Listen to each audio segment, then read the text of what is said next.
മുത്തേ ആശിക്കേ എടാ മുത്തേ ചൂട കിടന്ന് കത്തല്ല മുത്തേ നെയ്ച്ചൂടാ ബെയ്ച്ചൂടാ കത്തിച്ചൂടാന്ന് കേട്ടിക്കടാ ഇല്ല മുത്തേ. ഇതാണ് നമ്മളവിടെ പറയും ചൂടാന്ന് പറയട്ടോ. പല നാട്ടിലും പല പേരിൽ അറിയപ്പെടും. ചില നാട്ടിൽ പറയും ഇത് വേളൂരി എന്ന് അറിയപ്പെടും. അപ്പൊ കൽബ എന്താണ് ഇതിന്റെ ഗുണങ്ങൾ എന്ന് വെച്ചാല് ആർക്കും കഴിക്കാം.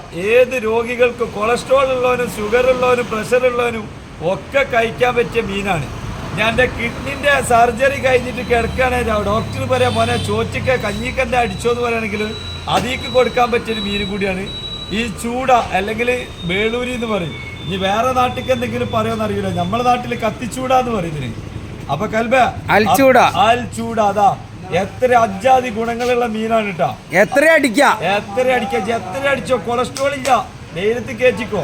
അപ്പൊ കൽബ ഇതാ ഇന്നിങ്ങോട്ട് വരികയാണെങ്കിൽ നമുക്ക് എന്ത് ചെയ്യാം, സംഗതിയാണ് സെറ്റാക്കാം. നല്ല നാടൻ ചൂട ഫ്രഷ് തോണിക്കാര മീന് കേട്ടാ. കിലോ 240 റുപ്യക്ക്, വെറും 240 റുപ്യ. പിന്നെ അത് വില കൂടുതലാന്ന് പറഞ്ഞ ആൾക്കാർക്ക് ഇതേ സെയിം വലുപ്പത്തിൽ ഇതേ മരത്തെ മീന് വേറെ ഉണ്ട് 200 റുപ്യ. അതും നമ്മൾ തന്നെ കൊടുക്കും. അപ്പൊ എന്താ അതിന്റെ മാറ്റം എന്നുള്ളത് നിങ്ങൾ ഇവിടെ വരുമ്പോ നേരിട്ട് വരുമ്പോ കാണുമ്പോ മനസ്സിലാവും. അപ്പൊ ഓക്കെ മുത്തേ. അതാണ് വില കൂടുതലാണെന്ന് പറയുകയാണെങ്കിൽ കേട്ടോ, അല്ലാത്ത ആൾക്കാർക്ക് മീൻ കണ്ടു കഴിഞ്ഞാൽ മനസ്സിലാവും. അപ്പൊ ഏറെക്കുറെ ക്യാമറമാൻ സായിദിനോടൊപ്പം മുത്തേ ആശി അതാണ് കൽബേ സായിദ്. അതാണ്